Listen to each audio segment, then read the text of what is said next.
کی دور حکومت میں اس سال جس میں آپ کی شہادت ہوئی ٹڈیاں گم ہو گئی, کہیں سے بھی ٹڈی نظر نہیں آتی تھی. آپ سخت غمگین ہو گئے, سیڈ ہو گئے. وہ ہارس رائڈر یمن گیا تھا, وہ آپ کے پاس مٹھی بھر ٹڈیاں لایا اور آپ کے سامنے اس نے بکھیر دی.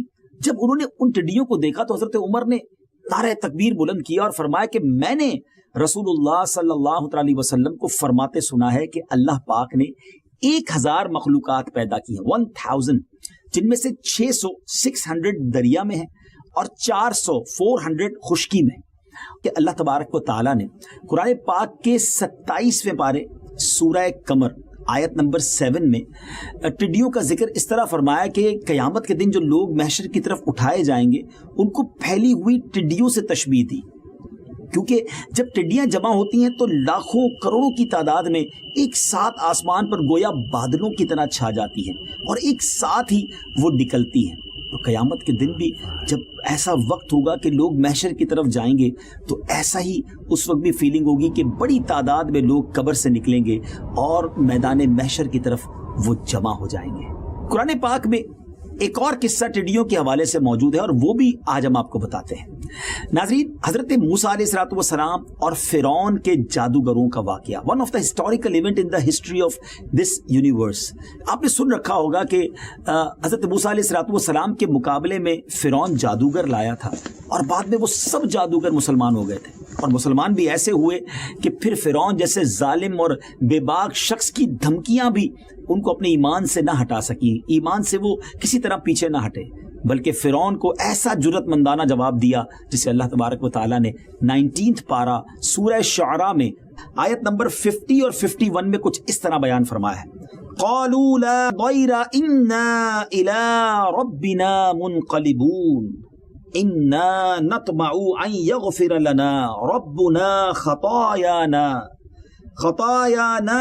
ان كنا اول المؤمنین. ترجمہ کنز الایمان, وہ بولے کچھ نقصان نہیں, ہم اپنے رب کی طرف پلٹنے والے ہیں, ہمیں طمع ہے کہ ہمارا رب ہماری خطائیں بخش دے اس پر کہ ہم سب سے پہلے ایمان لائے.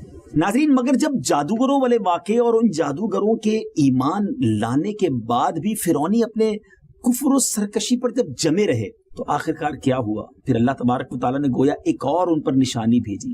حضرت موسیٰ علیہ الصلوۃ والسلام نے دعا کی تھی کہ یا رب, فرعون زمین میں بہت سرکش ہو گیا ہے اور اس کی قوم نے بھی عہد شکنی کی ہے, یعنی وعدہ خلافی کی ہے, انہیں ایسے عذاب میں گرفتار کر جو ان کے لیے سزا ہو اور میری قوم اور بعد والی قوموں کے لیے عبرت و نصیحت بن جائے. ناظرین, اب ایک عجب دور شروع ہوا, ایک عجب واقعہ شروع ہوا. اللہ تبارک و تعالیٰ نے طوفان بھیجا اور ہوا یوں کہ بڑے بڑے کلاؤڈز آئے, بادل آئے اور ڈارک اندھیرا ہو گیا اور کثرت سے ایبنڈنٹلی بارش ہونے لگی. فرعونیوں کے گھروں میں پانی بھر گیا اور ایسی رین ہوئی کہ وہ اس میں کھڑے رہ گئے, یعنی گلے تک, گردن تک ان کے پانی آ گیا اور جو بیٹھے تھے وہ ڈوب گئے. اچھا, اس میں ایک اور کمال کی بات یہ تھی ناظرین کہ بنی اسرائیل کے گھروں کے ساتھ تھے. یہ اللہ کی قدرت کا ایک ایسا نظارہ تھا کہ فرعونیوں کے گھروں میں پانی ہے اور وہ اس پانی میں کھڑے ہوئے ہیں اور بالکل ساتھ ویری نیکسٹ ان کے گھر جو تھے, یعنی بنی اسرائیل کے گھر تھے, ان کے گھروں میں پانی نہیں تھا اور فرعونیوں کے گھر پانی سے بھرے ہوئے تھے. یہ عاجز آ گئے بہت زیادہ, جس کو آپ کہیں کہ اب ان کے پاس کوئی راستہ ہی نہیں تھا. تو حضرت موسیٰ علیہ الصلوۃ والسلام کے پاس آئے اور آ کر عرض کی کہ حضور ہمارے لیے دعا فرمائیں, پھر ہم آپ پر ایمان لے آئیں گے. حضرت موسیٰ علیہ الصلوۃ والسلام اللہ کے نبی تھے اور اللہ کے نبی, سبحان اللہ, نبی یہ پاک کی سیرت بھی دیکھے نا, سلام اس پر کہ جس نے گالیاں سن کر دعائیں دی. نبی معاف کر دیتے ہیں, تو آپ نے ان پر رحم کیا اور اللہ کی بارگاہ میں دعا کر دی. طوفان ٹل گیا, یہ پانی دور ہو گیا زمین میں. اب پانی, جب آپ سمجھتے ہیں کہ جب کسی جگہ پر پانی آئے, اب وہ پانی چلا گیا تو زمین سرسبز ہو گئی, شاداب ہو گئی, گرینری ہو گئی. ایسی گرینری ہوئی, ایسی کھیتیاں ہوئیں, ایسی فصلیں ہو گئیں اور اتنا فرٹیلائز وہ زمین ہو گئی کہ ایسی پہلے کبھی نہیں ہوئی تھی. اب درخت خوب پھلے, اس میں فروٹس آ گئے, اس میں جناب اناج اگنا شروع ہو گیا. اب وہ فرعونی کہنے لگے کہ یہ پنشمنٹ کہاں تھی, یہ عذاب کہاں تھا, یہ تو ہمارے لیے ریوارڈ ہے, یہ تو نعمت تھا. اب اس پانی کی وجہ سے تو زبردست شادابی ہو گئی اور ایوری تھنگ بیکم گرین. تو انہوں وہ ایمان نہیں لائے. اگین انہوں نے اپنے پرومس کے اگینسٹ کیا. 1 مہینہ اچھا گزرا, پھر اللہ تبارک و تعالیٰ نے ٹڈی بھیجی. جی ہاں ناظرین, اب ان ٹڈیوں نے کیا کیا, وہ فروٹس وہ بڑی بڑی جس کو آپ کہیں کہ کھیتیاں اور بڑے بڑے جنگلات جو بڑے گرین ہو گئے تھے، ان کھیتیوں کو انہوں نے کھانا شروع کر دیا. پھل، درختوں کے پتے، مکانوں کے دروازے، یہاں تک کہ چھتیں، تختے، سامان، یہاں تک کہ اس تختوں کے اندر جو کیلیں لگی ہوئی تھی وہ کیلیں بھی وہ کھا گئیں. فرعونیوں کے گھروں میں ٹڈیاں بھر گئیں. اچھا وہاں بھی یہی کمال تھا کہ فرعونیوں کے گھر ٹڈیوں سے بھرے ہوئے، اور ایک ہی محلے میں، ایک ہی سراؤنڈنگ میں بنی اسرائیل کے گھر تھے اور وہاں ٹڈیاں نہیں تھی. اب فرعونی پریشان ہو گئے اور ایک ویک ایسے ہی گزرا. بہت پریشان ہو کر حضرت موسیٰ علیہ السلام کی بارگاہ میں آیا، پھر سوری کیا، پھر وعدہ کیا کہ اب کی بار آپ دعا کر دیں، یہ مصیبت دور ہو جائے، حضور ہم ایمان لے آئیں گے، اب آپ سے ضرور پکا وعدہ کرتے ہیں. پھر عہد و پیمان ہوئے، پھر پرومس کیا. حضرت موسیٰ علیہ السلام نے جب دعا کی تو اللہ تبارک و تعالیٰ نے آپ کی دعا قبول کی اور ٹڈیاں چلی گئی. اچھا اب ہوا یہ کہ کہتے ہیں جس کے دل سیاہ ہو جائیں، جن کے دلوں پہ مہر لگی ہو، اب انہوں نے ریئلائز کیا کہ ٹڈیاں چلی گئی ہیں مگر سارے باغات کو انہوں نے نہیں کھایا ہے، سارے کھیت ختم نہیں ہوئے ہیں، کچھ باقی ہیں. جو ریمیننگ چیزیں تھی اس کو دیکھ کر وہ کہنے لگے کہ یہ بھی ہمارے لیے بہت ہے، ہم اس کے ساتھ بھی زندہ رہ جائیں گے، ایمان لانے کی کیا ضرورت ہے، حضرت موسیٰ کے رب پر ایمان کیوں لائیں. پھر پرومس بریک کیا. کیسی قوم تھی، یقین کریں جب بھی قرآن پاک میں اس واقعے کو پڑھتے ہیں عقل حیران ہو جاتی ہے کہ اتنی بڑی بڑی بگیسٹ انہوں نے نشانیاں دیکھی تھی مگر پھر بھی وہ ایمان نہ لائے اور پھر دوبارہ اپنی زندگی اسی طرح شرک والی گزارنے لگے. اب ناظرین بنی اسرائیل پر ذرا غور کریں، طوفان کے بعد جو عذاب آیا وہ ٹڈیوں کا تھا. اب آئیے ناظرین میں آپ کو اس سے پہلے کہ قیامت کی نشانی کی طرف ہم لے کے چلیں. نبی پاک علیہ الصلوۃ والسلام نے ٹڈیوں کے بارے میں کیا فرمایا؟ سرور کائنات علیہ الصلوۃ والسلام نے ارشاد فرمایا کہ ہمارے لیے 2 مرے ہوئے جانور اور 2 خون حلال ہیں. سبحان اللہ. 2 مردے جو مرے ہوئے ہیں وہ کیا ہیں؟ ٹڈی اور مچھلی، اور 2 خون کلیجی اور تلی ہے. ناظرین ایک بات آپ نے یاد رکھنی ہے کہ یہ بات اپنے ذہن میں بٹھا لیں کہ ٹڈی حلال تو ہے اور اسے نبی پاک علیہ الصلوۃ والسلام کی موجودگی میں کھایا بھی گیا ہے. نبی پاک علیہ الصلوۃ والسلام نے اس کو کھانے سے منع نہیں فرمایا مگر خود پیارے آقا علیہ الصلوۃ والسلام نے اسے نہیں کھایا.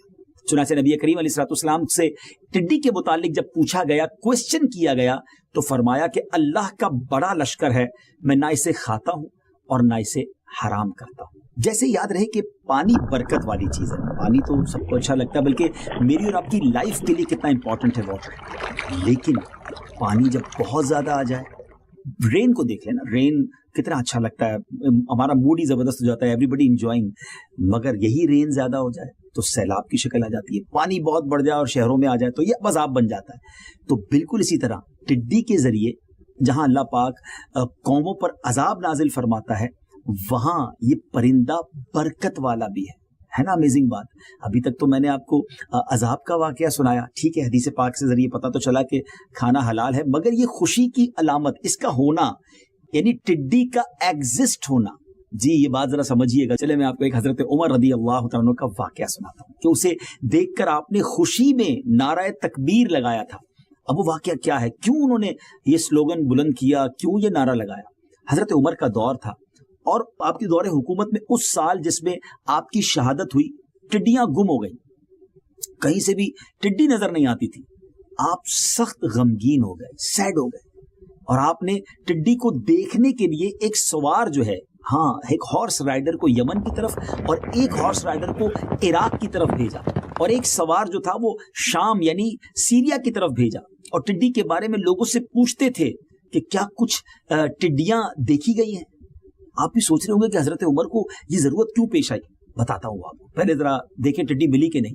ہوا یہ کہ جو ہارس رائڈر یمن گیا تھا وہ آپ کے پاس مٹھی بھر ٹڈیاں لایا اور آپ کے سامنے اس نے بکھیر دی.